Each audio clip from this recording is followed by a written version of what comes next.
오늘 이 시간 우리에게 주시는 하나님의 말씀은 신약성경 요한복음 9장 1절에서 7절까지의 말씀입니다. 저와 한 절씩 교독하겠습니다. 예수께서 길을 가실 때에 날 때부터 맹인된 사람을 보신지라.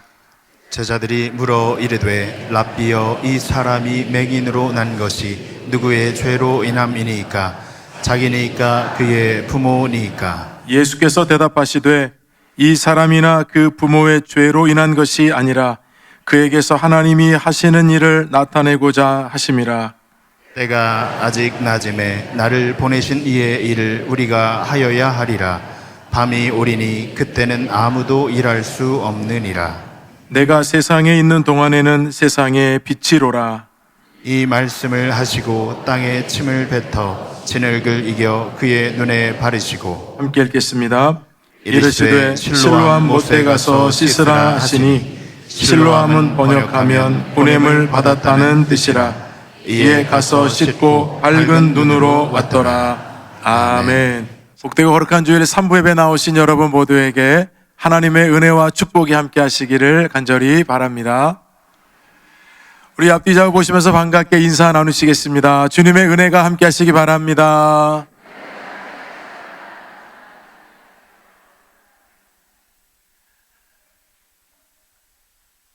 예, 제가 오늘 시온 찬양대 찬양을 너무 은혜롭게 듣다가 끝난 줄 모르고 그냥 이렇게 섰는데 참 찬양에 참 많은 은혜가 되어서 감사드립니다.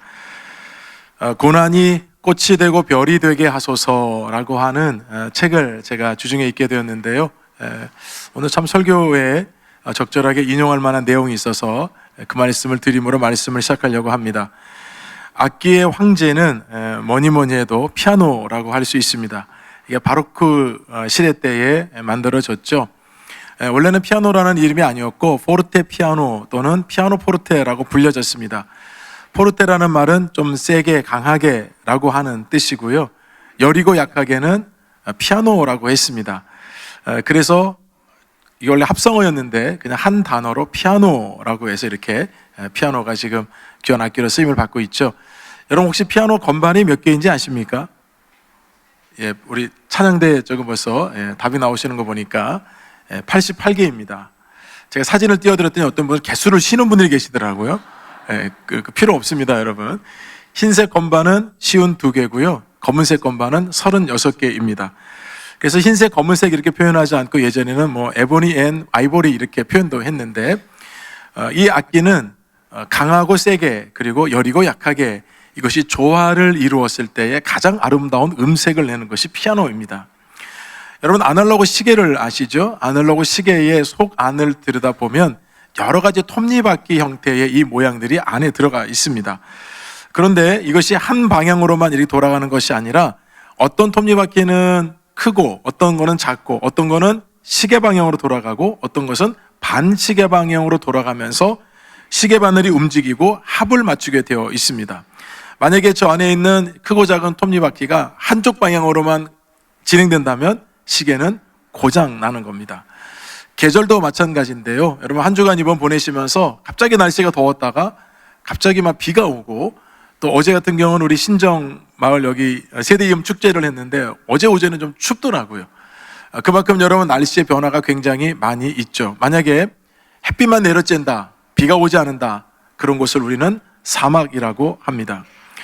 하나님께서 우리 인생들에게도 이렇게 때로는 기쁜 일도 있지만 슬픈 일도 있고요, 때로는 고난도 있지만 때로는 평안도 주시고, 우리 인생 가운데 이런저런 때마다 하나님께서 주시는 것들이 많이 있고 우리가 그 인생들을 경험하게 된다는 겁니다. 근데 뭐니 해도 우리는 고난이라고 하는 것을 마주할 때가 가장 힘들고 어렵죠. 그래서 하나님을 연구하는 학문인 신정론에서는 이런 질문이 있습니다. 왜 사랑과 능력의 하나님이 아픈 고난을 허락하실까? 신학에서 가장 깊은 눈물이 고이는 자리, 그 무게를 가장 감당하기 어려운 질문, 고난입니다. 오늘 본문에도 참 한 고난당한 어려움을 갖고 있는 한 사람이 등장을 하죠.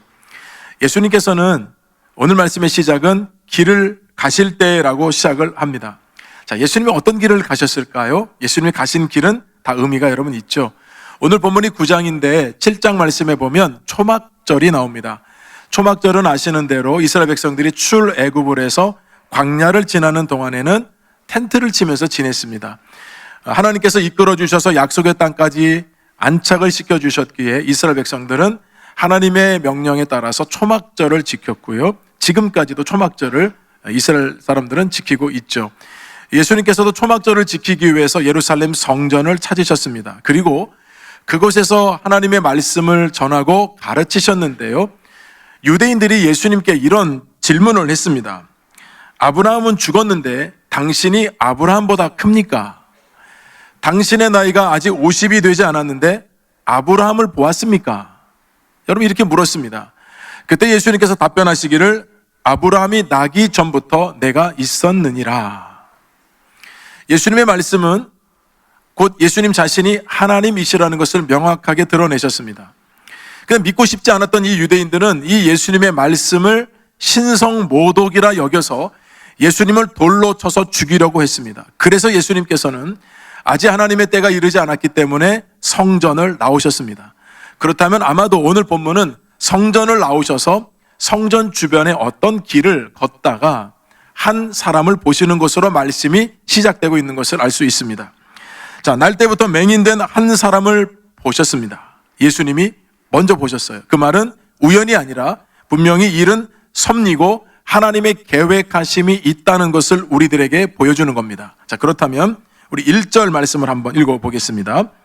예수께서 길을 가실 때에 날 때부터 맹인된 사람을 보신지라. 저는 여러분 오늘 말씀을 여러 번 묵상하면서 이 1절에서 많은 교훈을 얻게 됐는데 그 중에 첫 번째 교훈은 연약한 자를 향한 시선과 시각입니다. 시선은 여러분 우리가 눈을 떠서 보는 거죠. 그리고 시각은 새로운 각도로 보는 겁니다.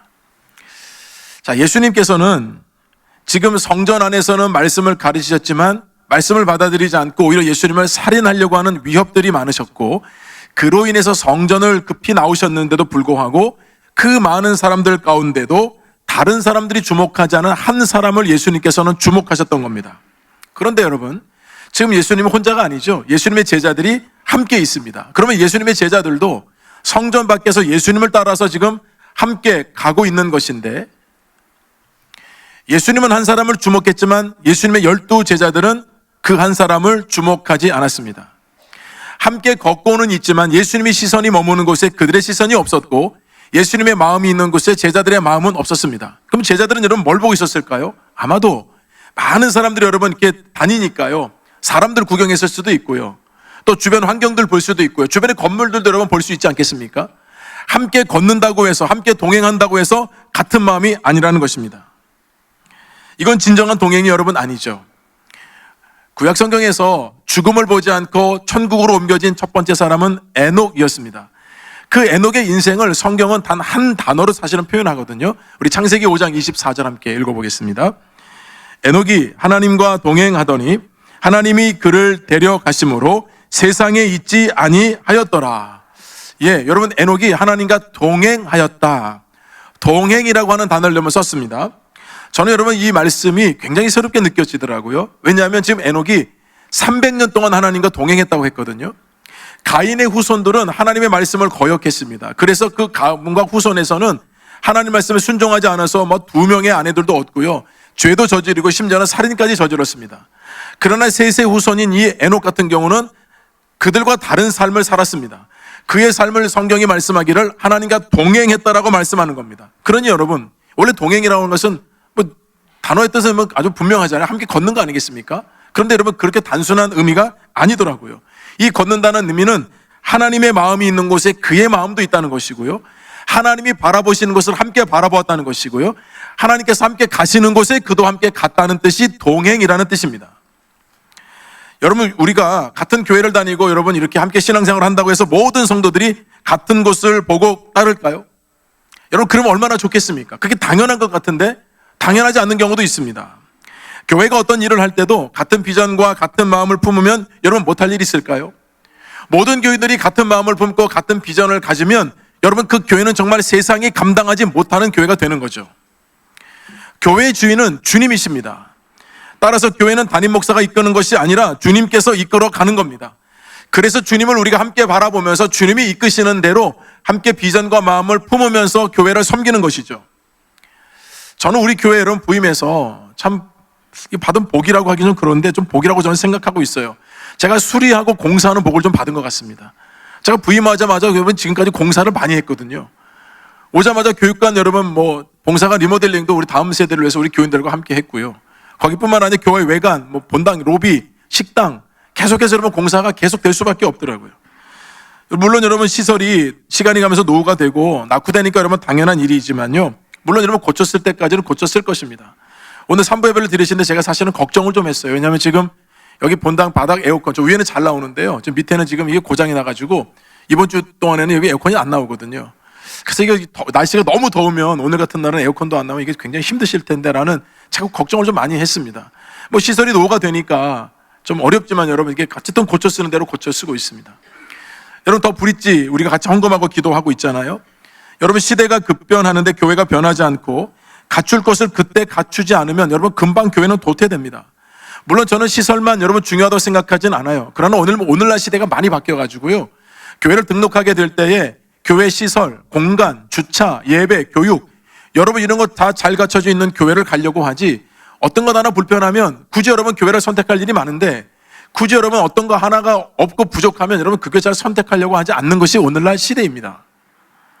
그래서 모든 세대가 함께 기도하고 헌금연세로 함께 지어져 가고 있는 거 아니겠습니까? 저희 교회 규모 정도면 여러분 웬만한 일은 얼마든지 감당할 수 있습니다. 단 같은 비전과 같은 마음을 품으면 우리 모든 성도들이 같이 조그만 마음을 여러분 가지면 어떤 일도 할 수 있는 영적인 저력을 가지고 있는 것이 우리 교회거든요. 그래서 여러분 함께 그 마음과 비전을 갖는 것이 얼마나 중요한가. 여러분 같은 길을 예수님과 걸어도요. 길은 같이 걷는데 딴 곳 바라보고 있고 다른 마음 가지고 있으면 그건 동행이라고 할 수 없는 거죠. 여러분 함께 우리 목민께서 신앙생활을 하고 있는데요. 주님께서 이끄시는 교회 비전과 꿈을 가지고 갈 때 여러분 마음이 여러분 시선이 여러분 다른 곳을 향한다면 그건 우리 교인이라고 할 수 없는 거죠. 함께 비전을 가지고 가는 거예요. 하나님 이끄신 대로 가는 거죠. 근데 여러분 제가 제자들의 모습을 보니까 대단히 실망스러워요. 어떻게 예수님과 함께 가면서 예수님이 바라보는 것을 단 한 사람도 바라보지 못했을까? 예수님의 마음이 어디 있는지를 이렇게 제자들이 모를 수가 있을까? 심지어는 여러분 이제 예수님이 한 사람을 바라보면서 예수님의 걸음이 멈췄겠죠. 그러자 제자들도 걸음을 멈췄습니다. 예수님이 어떤 사람을 바라보고 있는지를 그제서야 보았습니다. 그런데 예수님께 드리는 질문이 조금 실망스럽습니다. 자, 어떤 질문을 예수님께 했는지 그들의 고정관념과 선입견이 얼마나 뼛속 깊이 있었는지 2절 말씀을 함께 읽어보겠습니다. 제자들이 물어 이르되 라삐여 이 사람이 맹인으로 난 것이 누구의 죄로 인함이니까? 자기니까 그의 부모니까? 자, 여러분 오늘날 우리 지금 성경에 맹인이라고 번역했지만 오늘날은 시각장애인으로 표현하니까 제가 시각장애인으로 좀 표현을 바꾸겠습니다. 자, 제자들은 지금 이 시각장애인을 보면서 던진 질문이 뭐였냐면 이 사람이 시각장애인이 된 것이 자기 때문입니까? 부모 때문입니까? 이렇게 물었습니다. 여러분 지금 시각장애인이 자기 앞에 있습니다. 여러분 시각장애인이 앞을 못 볼 뿐이지 듣는 건 다 듣고 있단 말입니다. 누구보다도 민감하고 예민합니다. 그런데 어떻게 그 사람이 앞에 있는데 이렇게 무례하게 이렇게 예의가 없이 여러분 이렇게 질문할 수 있다는 말입니까? 근데 여러분 지금 제자들이 한 질문은 사실은 제자들만의 생각이 아니에요. 그 당시 유대인들은 전통적인 관습 속에서 통념을 그대로 반영한 거거든요. 그들이 가지고 있는 시선이 뭐였냐면 어떤 질병에 걸렸거나 또는 장애를 가지고 있는 사람을 보게 되면 그것은 그냥 얻어진 것이 아니라 그의 죄나 또는 부모의 죄 때문에 그렇게 됐다라고 생각을 했습니다. 근거가 있었어요. 그들 나름대로 근거는 뭐였냐면 구약에 있는 성경 중에 출애굽기 민수기 말씀에 보면 이와 같은 말씀이 기록되어 있거든요. 자, 나를 미워하는 자의 죄를 갚되 아버지로부터 아들에게도 3, 4대까지 이르게 하거니와. 그러니까 부모가 죄를 지었으면 그 죄를 하나님께서 아들에게까지 3, 4대까지 죄를 물으시는구나. 저 사람이 질병에 걸리고 장애를 가졌으면 하나님의 징벌을 받아서 그렇게 되는구나 라고 생각했다는 겁니다. 여러분 오해도 이런 오해가 없어요. 그 다음 구절이 뭐라고 말씀하냐면 하나님을 사랑하고 하나님의 계명을 지키는 자에게는 1000대까지 은혜를 베푸느니라. 여러분 이 말씀은 어디로 사라진 겁니까? 그래서 여러분 성경은 전체를 봐야 돼요. 성경 전체 66권을 봐야 되거든요. 여러분 한국교회 이단이 많죠? 이단이 여러분 한자로 어떤 뜻인지 아시죠? 달을 이자의 끝단자입니다. 처음에는 같아요. 근데 갈수록 달라져서 끝이 다른 것이 이단입니다. 이단들이 주로 사용하는 것이 뭐냐면 성경 66권을 가지고 자기 교리를 만들기 위해서 성경에 자기들에게 유리하다고 생각하는 구절을 다 갖다가 짜집기를 합니다. 그래서 여러분 성경 전체를 알고 있는 사람은 그 사람들이 만든 교리가 얼마나 허무맹랑한 것인지, 얼마나 성경을 왜곡하고 있는지를 잘 알 수밖에 없어요. 고난이라고 하는 것도 여러분 성경에 얼마나 많이 나오는지 모릅니다. 그런데 여러분 이 지금 유대인들의 이 편협한 사고방식, 선입견, 질병에 걸리면, 장애를 가지면 자신의 죄나 부모의 죄 때문이라고 그러면 생각했던 거. 여러분 예수님이 이 말씀 안 하셨으면요, 그들은 그러는 생각대로 계속해서 사람을 바라보고 정죄했을 것입니다. 여러분 구약의 욥기를 아시죠?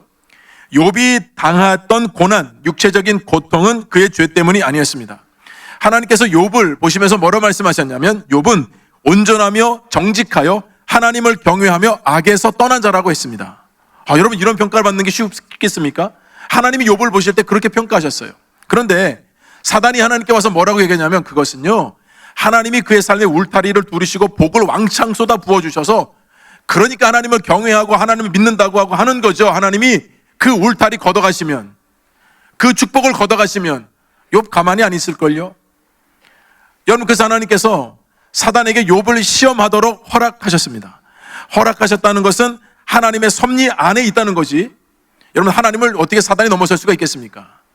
그런 건데 여러분 사단이 시험해서 결국 욥은 동방의 최고 부자였지만 모든 재산 다 여러분 뺏겼죠. 자녀들 한꺼번에 다 죽었죠. 심지어는 자기 욕창이 났죠. 자기 아내는 떠나갔습니다.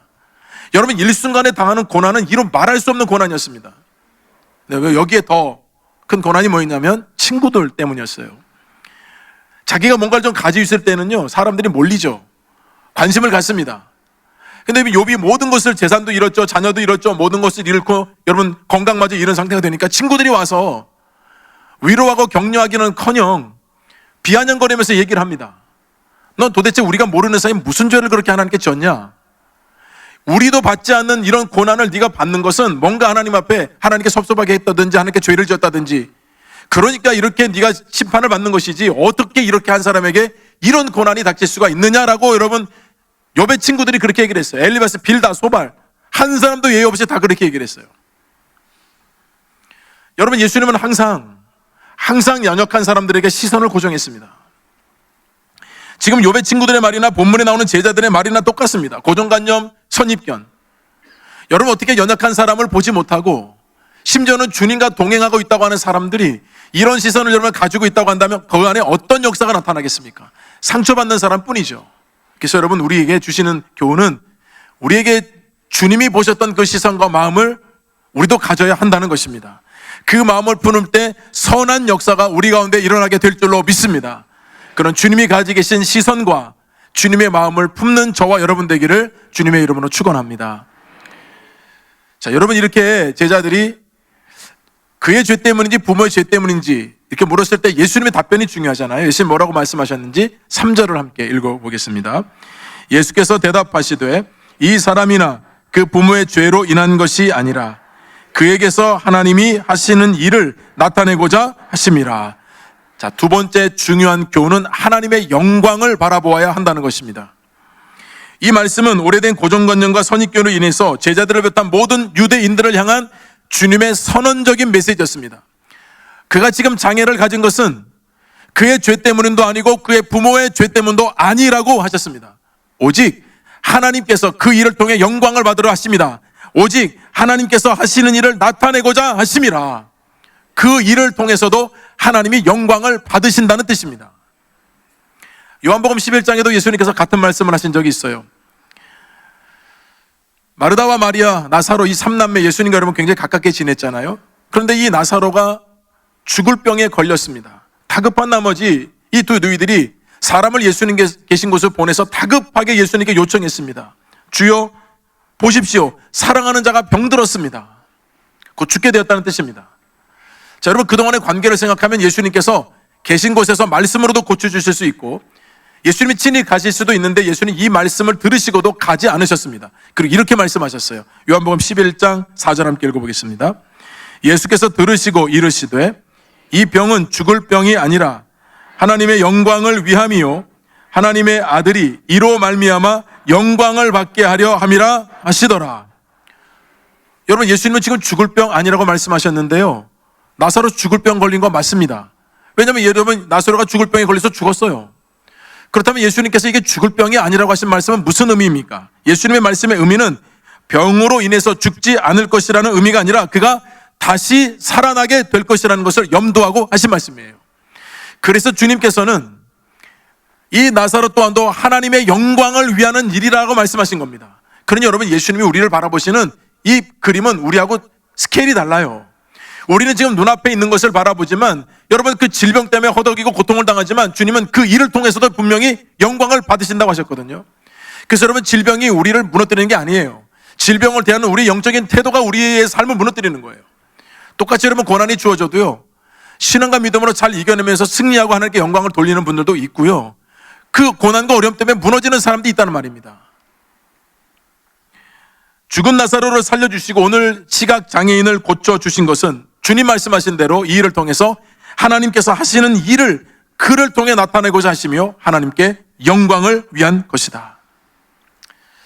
그러니 여러분, 우리가 때로 타인의 이해할 수 없는 고통과 아픔을 겪는 거에 대해서 공감하지 않고 쉽게 말할 때가 있는 것을 회개하지 않을 수가 없어요. 그 사람이 여러분 겪는 어려움들은 우리가 쉽게 그냥 지은 죄 때문에 그런 것이 아닐까, 아니 땐 굴뚝에 연기가 날까, 그렇게 했으니까 그렇게 된 결과가 아닐까, 내가 아니면 되지 뭐.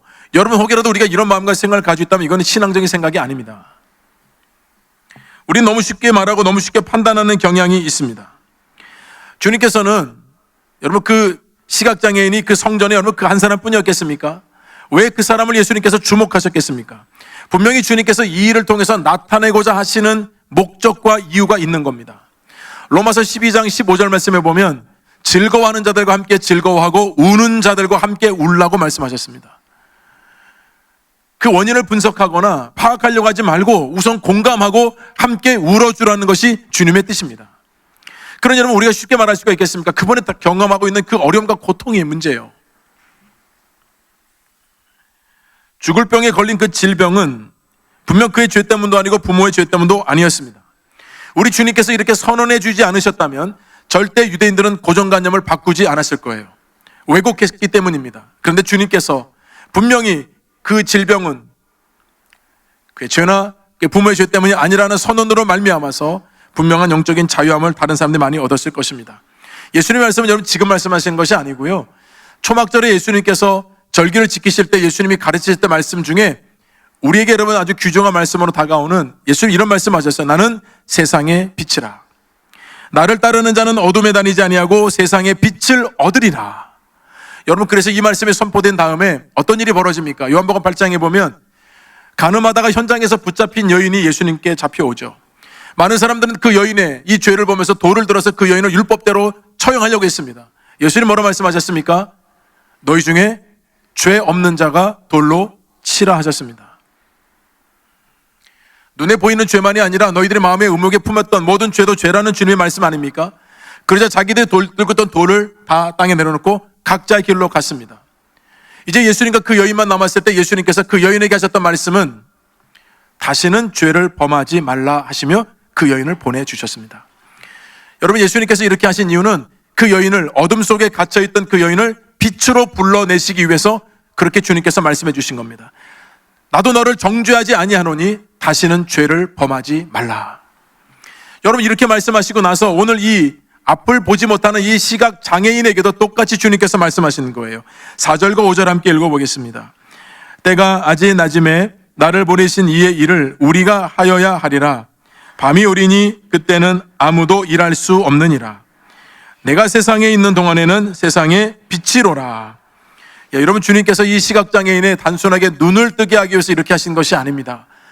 무엇보다도 영적으로 어두워져 있는 사람들, 오고 가는 세대 많은 사람들 중에 진짜 눈을 떠야 할 사람이 누구인지를 보게 하기 위해서 이 사건을 주님께서 우리에게 보여주신 겁니다. 사실 여러분, 앞을 보지 못하는 사람, 육신의 질병을 가지고 있는 거 맞죠? 그러나 주님께서는 단순하게 눈을 뜨게 하심으로 기적을 보여주시기 위함이 아니라 지금 유대 성읍 안에는 눈은 뜨고 있으나 영적으로 어두운 사람들이 수도 없이 많음을, 주님께서 이 사람의 눈을 뜨게 하심으로 영적인 눈이 밝아져야 한다는 것을 우리에게 말씀해 주고 있는 겁니다. 여러분, 우리들이 주일이 되면 성경책 옆에 끼고 여러분 이렇게 교회 오잖아요. 예배 드리잖아요. 여러분들 가운데 여러분 눈이 불편한 사람도 있겠지만 다 눈을 뜨고 계시지 않습니까? 물론 여러분 가끔 설교할 때 눈을 감고 있는 분들이 계셔요. 그분들은 아마 묵상을 잘 하시는 분일 거예요. 근데 여러분 눈을 뜨고 있지만 우리가 여러분 영적인 눈은 다 뜨고 있는 것이 맞을까요? 여러분 가운데는 영적인 눈이 지금 가리워져 있는 분은 안 계실까요? 주님의 말씀은 우리가 지금 보는 눈을 말씀하는 것이 아니라 영적인 눈을 지금 뜨고 주님을 바라보고 있는가를 우리에게 묻고 계신 거거든요. 그러니 여러분, 육적인 시각 장애인이 불행한 것이 아니라 영적 시각 장애인들이 더 불행한 것입니다. 욥이요, 하나님을 여러분 얼마나 잘 섬겼는지 아십니까? 욥기 1장 말씀에 보면 자녀들의 생일 때마다 하나님께 예배를 드렸습니다. 정성을 다해서 드렸습니다. 예외가 없었습니다. 예물도 정확하게 드렸습니다. 그러니 여러분, 그가 정직하고 악에서 떠난 자라고 하나님 말씀하실 정도 아니겠어요? 근데 여러분, 욥이 고난을 겪은 다음에 하나님의 말씀이 들렸습니다. 놀라운 변화가 일어났어요. 그 전에 하나님을 안 믿었던 거 아니고요, 하나님을 알고 있었는데 하나님의 말씀이 임하자 새롭게 영적인 시야를 뜨게 됐습니다. 여러분, 그 영적인 시야가 뜨게 되자 여러분 그의 고백이 바뀝니다. 여러분, 그 고난 당할 때는 여러분 욥도 억울하고 답답하고 분통이 터지죠. 왜냐하면 여러분 자기가 왜 이런 어려움과 고난을 당해야 되는지 전혀 알지 못하니까요. 하나님 말씀을 들으니까 영적인 눈이 떠졌어요. 여러분, 그의 고백이 어떻게 바뀌는지 아십니까? 나는 깨닫지도 못한 일을 말하였고 스스로 알 수도 없고 헤아리기도 어려운 말을 하였습니다. 이런 무슨 말이에요? 자기는 그전에는 다 아는 줄 알았다는 겁니다. 자기는 지금까지 모르는 게 없는 줄 알며 살았다는 겁니다. 나는 하나님에 대해서도 다 알고 세상 이치도 다 잘 알고 나는 그렇게 아는 삶을 살았다고 여러분 생각했는데 하나님의 말씀이 임해서 영적인 여러분 시야가 뜨이자 여러분 새로운 세상이 보이는 거예요. 자기는 아무것도 모르고 있었습니다. 자기가 알고 있는 것은 전부가 아니었습니다. 근데 자기는 아는 척했습니다. 알고 있다고 착각했습니다. 여러분, 그래서 이 욥기에서 가장 중요한 고백은 욥기 42장 5절에 있는 말씀이에요. 욥의 고백을 보세요. 함께 읽어보겠습니다. 내가 주께 대하여 귀로 듣기만 하였사오나 이제는 눈으로 주를 배움나이다. 예, 지금까지는 귀로만 들었어요. 하나님에 대해서요. 그래서 안다고 생각했지만 이제는 여러분 귀로 듣는 게 아니라 내가 눈으로 주님을 본다고 고백하지 않습니까? 저는 여러분 모두가 다 귀로만 하나님을 듣는 것이 아니라 눈으로 하나님을 볼 수 있기를 주님의 이름으로 축원합니다. 영적인 여러분 시야가 열려져서요, 영적인 것을 보는 여러분 기쁨이 얼마나 충만한지 아십니까? 이건 여러분 세상에서 얻을 수 없는 기쁨입니다. 우리 삶에 여러분 맞닥뜨리고 있는 질병과 고난, 사업, 가정, 자녀, 우리 눈앞에 있는 문제들이 많이 있습니다. 그런데 여러분 영적인 눈이 가려지면 항상 문제만 보이는 것입니다. 그러나 영적인 시야가 열리면 그 문제 너머에 계신 하나님을 보게 되므로 하나님이 이 일을 통해서 나에게 말씀하시는 것이 들립니다. 이 일을 통해서 하나님께서 원하시는 일들 여러분 생각하게 됩니다. 그래서 하나님이 기뻐하시는 일을 행하게 되는 줄로 믿습니다. 여러분 모두가 다 이렇게 돌봐주시는 하나님의 사랑, 그 은혜. 그래서 여러분 저는 이 영적인 눈이 열리게 되면 정말 새로운 세상을 보니까요, 여러분 이 기쁨이 얼마나 충만한지 모릅니다. 욥처럼 다 알고 있다고 착각하고 사는 우리가 되지 않도록 하나님 말씀이 임하고 그의 고백이 내가 지금까지는 아무것도 모르고 살았습니다. 이제 내가 귀로 듣는 것이 아니라 눈으로 주님을 배웁는다고 하는 그런 은혜가 우리 목민의 모든 성도들에게 있기를 다시 한번 주님의 이름으로 축원합니다. 세 번째 교훈은 회복 그리고 사명입니다. 여러분 예수님께서 많은 환자들을 고쳐주셨는데요, 방법이 좀 다양했었어요. 그런데 오늘 본문의 말씀은 좀 더 특별하고 독특합니다. 우리 본문 6절 7절 함께 읽어보겠습니다. 이 말씀을 하시고 땅에 침을 뱉어 진흙을 이겨 그의 눈에 바르시고 이르시되 실로암 못에 가서 씻으라 하시니 실로암은 번역하면 보냄을 받았다는 뜻이라. 이에 가서 씻고 밝은 눈으로 왔더라. 사실 여러분 오늘날 시대 상황을 보면 이 말씀이 말이 안 되죠. 이해가 여러분 되십니까? 아니 어떻게 예수님께서 침을 뱉어서 진흙을 이겨가지고 사람 눈에 바르신 다음에 실로암 못에 가서 씻으라고 하신 겁니다. 여러분 이 상황을 생각해 보면 고쳐주시는 과정도 이상하고 굉장히 어색합니다. 그동안에 예수님께서 많은 환자들을 고쳐주셨을 때 말씀 한마디로 고쳐주신 적도 많았고요, 친히 안수하셔서 고쳐주신 적도 많은데 뭐가 이렇게 복잡합니까? 침을 뱉어서 여러분 진흙을 이겨서 눈에 바르시고 못에 가서 씻으라고 하시고, 여러분 지금 말씀에 가서 씻으라, 지금 있는 자리하고요 실로암 못하고 거리가 있다는 뜻이에요. 여러분 지금 앞을 못 보는 시각장애인 아닙니까? 어떻게 실로암 못까지 혼자 갈 수가 있겠습니까? 예수님 이렇게 말씀하시면 결국 또 누군가의 도움을 받아서 실로암 면목까지 가야 돼요. 여기 성주순에 가보신 분 아시겠지만 실로암 못가는 한참 밑에 있어요. 지금도. 그러니 그 당시에 여러분 성전에서 저 실로암 못까지 가는 것은 쉽지 않았을 겁니다. 근데 여러분 예수님께서 왜 이렇게 복잡하게 하시죠? 고쳐주실 바에는 한 말씀으로 딱 고쳐주셔서 깔끔하게 그냥 하시면 좋겠는데 이해가 안 되고 복잡하고 이렇게까지 하셔야 되나 여러분 이런 생각이 들지 않습니까?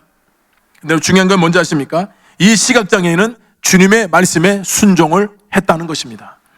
여러분 이것이 바로 믿음이 중요하다는 것을 우리에게 보여줍니다. 여러분 시각장애인 입장에서 보면 이건 말도 안 돼요. 논리적으로도 이성적으로도 합리적으로도 어느 것 하나 맞지가 않아요. 이건 그렇잖아요. 아니 고쳐주실 바에는 그냥 고쳐주시지. 앞을 못 봐서 그렇지 예수님께 침 뱉은 거 깨끗한 건 아닐 것 같은데 여러분 이렇게까지 하실 필요가 있겠느냐고요. 여러분 이것에 순종하는 사람의 믿음을 보십시오. 여러분 삶 가운데 왜 하나님의 말씀의 역사가 나타나지 않는지를 생각해 보셨나요? 하나님의 말씀을 온전히 믿고 순종하는 여러분 그 믿음이 여러분 100%를 기준하면 몇 퍼센트 된다고 생각하십니까? 우리는 하나님 말씀을 받을 때도 언제나 우리의 논리, 합리, 이성적인 게 가득 차 있어요. 그래서 하나님의 말씀이 그것을 내려가질 못해요. 내려오다가도 내 이성과 합리가 여러분 딱 앞에 가로막으면요 말씀이 더 이상 들어오지 않는 거예요. 정말 마치 길가와 돌짝밭처럼요, 가시덤불이 있는 것처럼요, 하나님의 말씀이 내 영혼에 박혀야 여러분 옥토 같은 10년 가운데 박혀야 30배, 60배, 100배의 열매를 맺는다고 하셨잖아요. 말씀이 여러분 옥토에 임해야죠. 그래 여러분 싹이 나고 열매를 맺어서 나중에 새들이 여러분 깃들게 되는 거 아닙니까? 이 시각장애인은 주님께서 하라고 하신 대로 실로암 연못에 가서 그 눈의 지능을 받으신 것을 실로암 연못에 가서 씻은 다음에 여러분 바로 씻자마자 눈이 열리고 보게 된 줄로 믿습니다. 회복돼서 여러분 다시 돌아왔다고 그랬잖아요. 근데 돌아보니까 예수님은 거기 계시지는 않았어요. 근데 여러분 주변 사람들의 반응이 심상치 않습니다.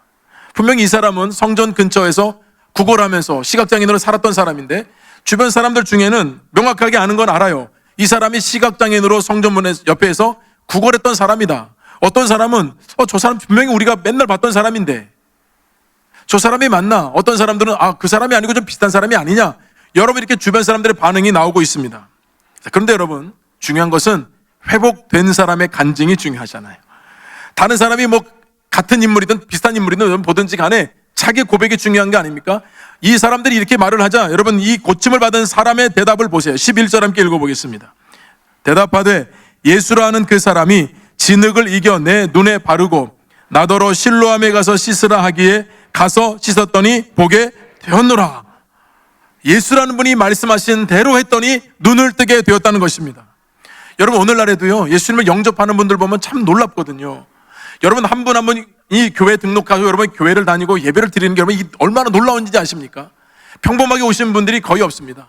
어떤 분들은 교회에 대한 반감을 오랫동안 가지고 있어가지고요 교회를 오랫동안 안 다녔었던 분들이 있고요. 또 아내가 가는 거 뭐 그냥 그렇게 싫으셔가지고 절대 난 교회 안 가겠다고 하는 분들이 나오신 경우도 있고요. 뿐만 아니라 교회를 정말 핍박했던 분들도 계시더라고요. 근데 그런 분들이 다시 신앙과 믿음을 회복해서 예배 나와서 등록하고 여러분 신앙생활을 보면 정말 하나님이 하시는 거예요. 사람이 어떻게 마음의 문을 열 수가 있겠습니까? 그러니까 하나님이 하시는 일은 참으로 놀라워요. 여러분 이 사람이 시각장애인이 고침을 받았는데요 문제는 종교 지도자들이에요. 사람들이 바리새인 앞으로 이 사람을 데려갔습니다. 그러니까 바리새인들이 여러분이 평생에 눈을 보지 못하고 구걸하며 살았던 그 사람 얼마나 불쌍해요. 근데 눈을 보게 됐으니까 정말 격려해주고 축복해주면 얼마나 좋겠습니까? 이 바리새인들이 그 사람을 딱 앞에 두고 보면서 얘기하는 게 뭐냐면 첫 번째, 안식일에 누가 이런 일을 했느냐 물었습니다. 여러분 이 종교 지도자들은 그 당시에 안식일 법을 가지고 있었어요. 이 안식일 율법 중에는 39가지가 하지 말아라입니다. 이 사람들이 자체적으로 여러분 율법을 재해석해서 자기들이 조항을 만들어 놓은 건데요 자기들 기준으로 보면 예수님께서 어겼어요. 왜? 안식일에는 아무 일도 하지 말라고 돼 있잖아요. 근데 예수님께서 일을 했습니다. 여러분 본문을 들으셨지만 예수님이 일한 게 뭐가 있어요? 두 가지가 있어요. 이 사람들 볼 때는요 뭐냐면 우선은 진흙을 이기면 안 돼요. 이게 일한 거래요. 일한 거. 그러니까 여러분 진흙을 이기든지 뭐 반죽을 하든지 안식일에는 이걸 하면 안 된대요. 그러면 안식일을 어긴 거래요. 두 번째, 침을 뱉으면 안 된대요. 그러니 이 종교 지도자의 눈에는 예수님이 안식일에 사람을 고친다, 그리고 뭐 진흙을 이겼다, 침을 뱉었다, 여러분 이거는 안식일법을 어겼기 때문에 이 사람들이 예수님을 정죄합니다. 오히려 안식일법을 예수라는 사람이 어겼기 때문에 그는 하나님께로부터 온 사람이 아니다, 이렇게 정죄해요. 자기들 마음대로. 이 바리새인들이 오늘 심지어는 부모를 부릅니다. 그러면서 묻습니다. 도대체 이것이 어떻게 되는지, 그리고 누가 눈을 뜨게 해주었는지 알고 있으면서 묻는 거예요. 부모의 답을 듣기 위해서. 그때는 이 부모가 이렇게 대답을 하죠. 분명히 그 사람은 내 아들이고, 내 아들은 날 때부터 시각장애인이었고 보기 전까지 시각장애였는데 그 예수란 분을 통하여서 고침받은 거 여러분 알고 있잖아요. 그래서 우리 아들도 장성했으니 우리 아들에게 물어보십시오. 그러자 바리새인들이 그 시각장애인 소환합니다. 묻습니다. 너는 오직 하나님께만 영광을 돌리라. 그러면서 하는 말이 무엇이었냐면, 너를 고친 사람은 안식일을 어겼기 때문에 죄인이다. 예수님을 정죄합니다. 예수라는 분이 안식일을 어겼고 안식일에 사람을 고쳤기 때문에, 안식일법을 어겼기 때문에 그는 죄인이다. 여러분 이렇게 자기들 마음대로 여러분 아주 잣대를 들이대가지고 예수님이든 누구든 여러분 다 이런 식이에요. 여러분 사람이 이렇게 회복이 돼서 세상을 보게 되었고, 여러분 그런 거 보면 기뻐할 줄 알아야 되잖아요. 근데 여러분 기뻐하지 않는 사람이 있는 거예요. 오죽했으면 여러분 사돈이 여러분 땅을 사면 이게 배가 아프다고 하겠어요. 누가 뭘 좋은 일이 생기면 우리가 함께 기뻐해 줘야 되는데, 여러분 보세요. 종교 지도자들도 이 사람의 눈이 뜬 게 중요한 거지, 뭐 안식일에 고쳤다고요? 자기들 율법에 가로막혀가지고요 하나도 기쁘지 않은 거예요. 자, 이 고친 사람이 뭐라고 대답했는지 여러분 25절 함께 읽어보겠습니다. 대답하되 그가 죄인인지 내가 알지 못하나 한 가지 아는 것은 내가 맹인으로 있다가 지금 보는 그것이니이다. 당신들이 말하는 것처럼 그분이 뭐 죄를 졌는지 안 졌는지 그건 모르겠고, 중요한 것은 내가 지금은 눈을 떠서 보고 있는 것입니다. 여러분 이 고백이 얼마나 담대한 고백인지 여러분 모르시죠? 말씀을 여러분 나중에 한번 읽어보세요. 이때 어떤 것을 결의해 놓았냐면, 예수를 그리스도라 고백하는 사람, 시인하는 사람은 출교하기로 결의를 해 놓았습니다. 여러분 출교라는 것은 당시에 종교적으로 사형을 언도를 내리는 거예요. 종교적으로 모든 것을 박탈하는 겁니다. 근데 여러분 지금 이 시각장애인이 여러분 고백이 뭐냐면, 예수는 그리스도라는 겁니다. 그분이 죄인인지 아닌지 당신들이 말하는 건 난 잘 모르겠지만 중요한 것은 그분으로 말미암아서 내가 눈을 떠서 보게 되었다는 것입니다. 여러분 이 고백을 담대하게 할 수 있었던 것입니다. 왜요? 그는 눈을 떴기 때문이에요. 결국 여러분 주님께서 그를 만나 주십니다. 왜냐하면 그는 보기 전까지는 그 주님의 얼굴을 보지 못했기 때문에, 이제는 눈을 떴을 때 주님께서 그를 만나 주시죠. 너의 눈을 뜨게 한 것이 바로 나라고 말씀하셨을 때 그가 했던 고백은 주여 믿습니다 였습니다. 다른 사람이 어떻게 말하든 나는 예수를 만났고 예수님이 내 질병을 고쳐주셨고, 그로 인해서 내가 눈을 떠서 지금 주님을 바라보고 있기에 나는 주님이 살아계신 하나님의 아들이시요 나의 구원자이심을 믿는다는 고백으로 주여 내가 믿습니다. 완전히 새로운 삶, 어둠에서 빛으로 나아가는 삶, 이제는 증인이 되어서 예수 그리스도를 증거하는 삶 당연히 살지 않았겠습니까? 주님의 시선과 마음은 여전히 우리를 향하고 있습니다. 그 빛이 우리를 향하고 있습니다. 우리가 여러분 함께 예배 드리지만, 우리가 눈을 떠서 이렇게 바라보지만, 진짜 우리에게 중요한 것은 내 마음에 있는 영적인 눈이 떠지는 것입니다. 주님이 하시는 일을 바라보고 주님과 우리가 함께 걷는다고 하지만, 정작 걸으면서도 주님이 바라보시는 거 바라보지 않고 딴 거 바라보고 있으면 동행하는 거 아닙니다. 마음을 같이 하지 않으면 그건 동행하는 거 아닙니다. 하나님의 사람들, 주님을 따르는 사람들은 항상 주님을 바라보면서 주님이 원하는 것이 무엇인지를 생각하고, 그분의 시선이 있는 곳에 우리의 시선이 함께 향하고, 그분의 마음이 있는 곳에 우리 마음을 같이 두고, 우리 공동체가 함께 가야 될 때 같은 마음을 품고 같은 비전을 품어서 함께 하나님께 영광을 돌리는 저 우리 목면의 성도들이 되기를 바랍니다. 여전히 우리 주변에는 영적으로 어두운 분들이 있습니다. 그분들 또한도 빛으로 나와서 예수님의 빛을 받아서 그 영적인 어둠에서 빛을 경험하고, 이렇게 시각장애인이 눈을 뜬 것만이 아니라 주님을 경험한 것처럼, 가늠한 여인이 그 어둠에 있는 삶의 자리에서 빛으로 나아갔던 것처럼 모두가 다 예수 그리스도를 말미암아서 빛된 인생을 살아갈 수 있기를, 그 가운데 쓰임받는 여러분 될 수 있기를 주님의 이름으로 축원드립니다. 하나님 아버지 은혜를 감사합니다. 주님, 우리 목민의 모든 성도들에게도 주님의 시선과 마음을 품게 하여 주시옵시고 영의 눈을 열어주셔서 주를 보게 하여 주옵시고 빛 대신 주님께 온전히 나아가서 그 빛 가운데 거함으로 우리 삶의 열매를 맺고자 하시는 그 삶의 열매를 풍성히 맺는 믿음의 성도들이 되게 하여 주옵소서. 예수님의 이름으로 기도드립니다. 아멘.